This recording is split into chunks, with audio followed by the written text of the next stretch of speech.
The story of The Princess and the Tower is a renowned and tragic tale about the disappearance of two young heirs to the crown. Most people assumed that Richard III murdered them, but a young historian has discovered something quite amazing. According to her, the boys managed to run away from the tower and planned something sinister that would have changed the course of history as we know it. Want to join the ride? Buckle up, folks. Let's try to uncover this mystery. Before we move towards the discovery, let's talk about what happened to them and consider whether Richard III was truly involved in their disappearance. King Edward IV's two sons were just 12 and 9 years old when he died in 1483.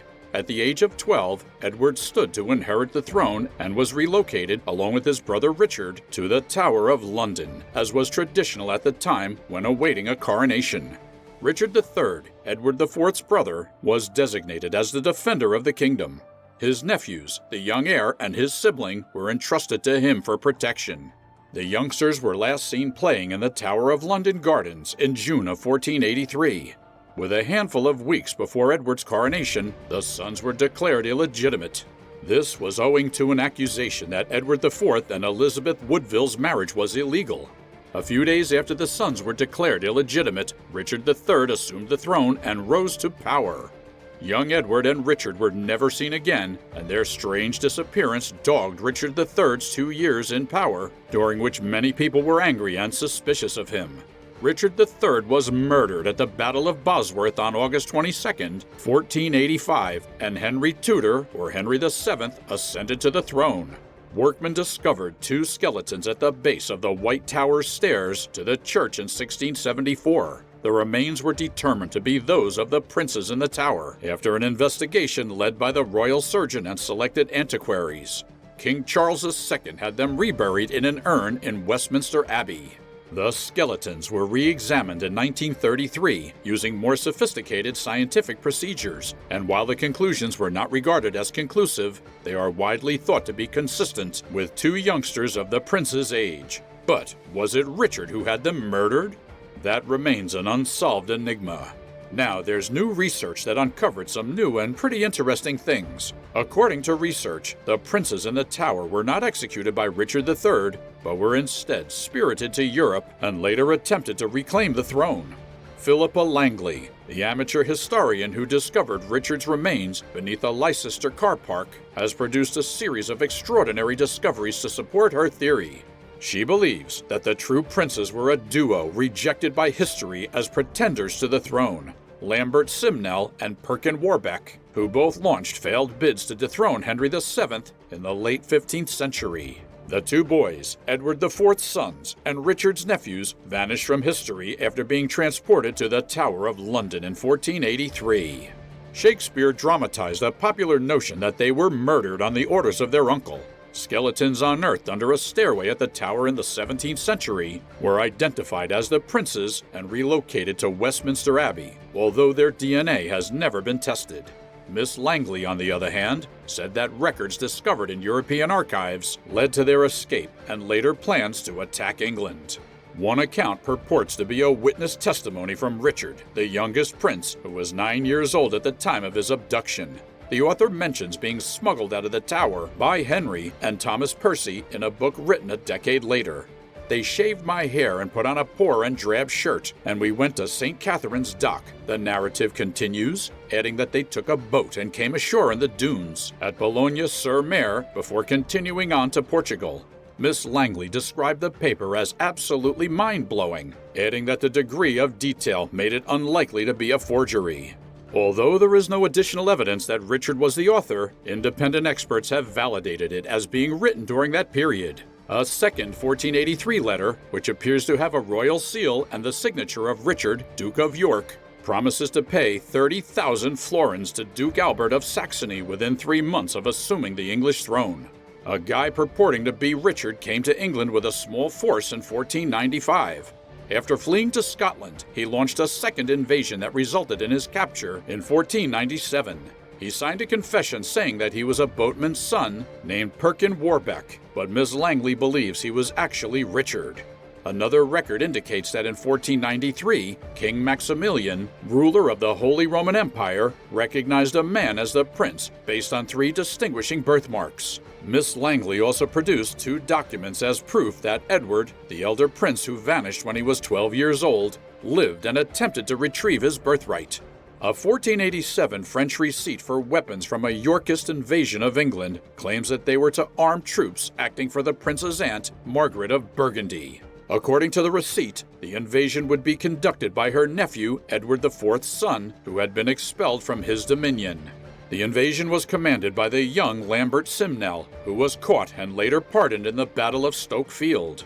According to legend, Simnel claimed, or was, Edward, Earl of Warwick, but Ms. Langley believes Simnel was actually Edward, the elder prince.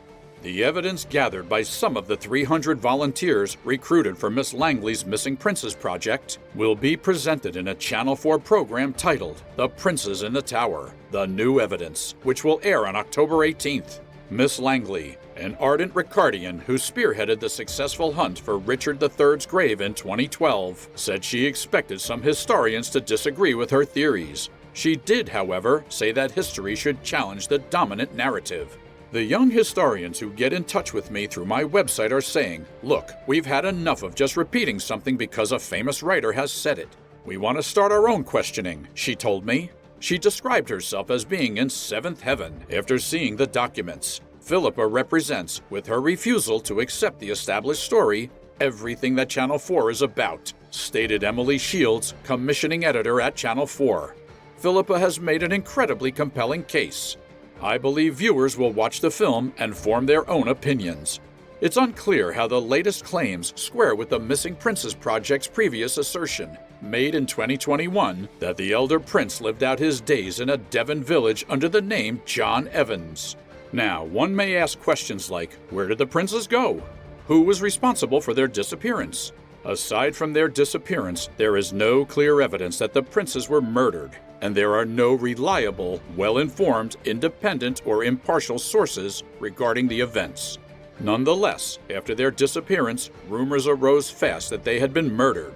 There is only one contemporary narrative account of the lad's experience in the tower, Dominic Mancini's.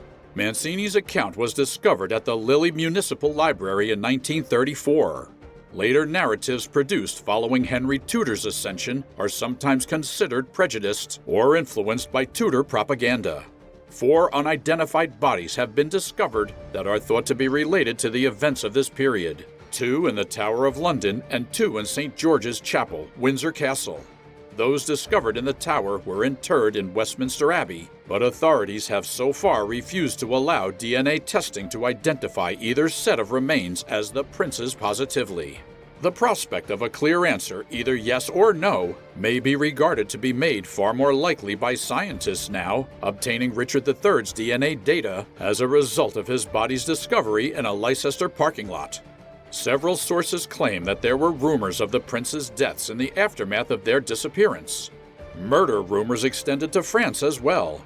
In January of 1484, Lord Chancellor of France, Guillaume de Rochefort, advised the Estates General to take warning from the destiny of the princes, as their own monarch Charles VIII was only 13 years old. Early accounts, including those of Rochefort, Philippe de Comines, a French statesman, Caspar Weinreich, a contemporary German chronicler, and J. Allertz, the recorder of Rotterdam, all claim that Richard assassinated the princes before seizing the crown, that is, before June of 1483.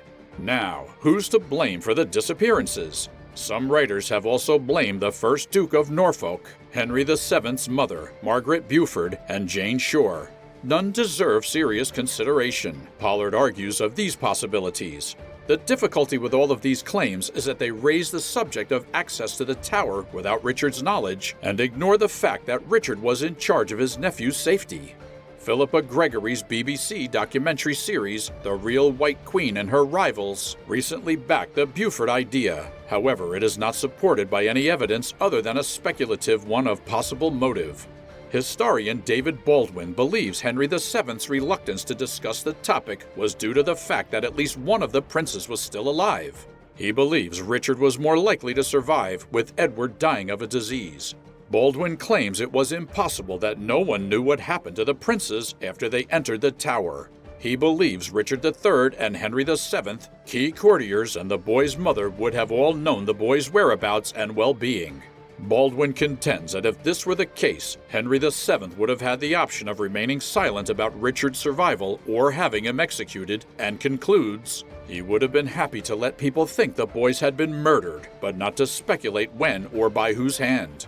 During Henry VII's reign, two people claimed to be Richard, Duke of York, who had escaped execution. Lambert Simnel claimed to be Richard at first, but later changed his story and claimed to be Edward Plantagenet, 17th Earl of Warwick. Later, Perkin Warbeck claimed to be Richard, coming to Ireland and claiming to be Richard IV. Margaret of York, Duchess of Burgundy, formerly recognized Warbeck as Richard. Margaret, Richard III's sister and a staunch opponent of Henry VII, had previously identified Simnel as Warbeck. James IV of Scotland likewise acknowledged Warbeck as Richard. He was apprehended after an unsuccessful invasion of England. He later recanted his claims, was imprisoned, and executed. Because two people claimed to be Richard, the 18th century writer Horace Walpole argued that Richard had survived death and that Warbeck was indeed Richard, a view shared by Scottish historian Malcolm Lang. Walpole then changed his mind and declared that he now believes Richard III murdered the princes to secure his hold on the throne. Annette Carson, a freelance writer with a lifelong interest in Richard III, has recently accepted the hypothesis that Warbeck was Richard. She speculated that Richard smuggled the princes overseas to be reared by their aunt, the Duchess of Burgundy, under false names. The political reality of the princes' disappearance, whatever happened to them, was that they were thought to have been murdered, and Richard was blamed for their deaths. Even if he was not directly responsible for their murders, the fact that he ousted them and kept them under close surveillance made him accountable for their well-being in the eyes of contemporaries, and the assumption that they were murdered rendered him guilty. They say there are some mysteries you are never meant to solve, but one should always be keen enough to explore more. Nothing happens without any reason, and the same goes for the mystery of the two princes. If you like this video, make sure to give it a big thumbs up, and please don't forget to subscribe to the channel. Thank you and see you next time.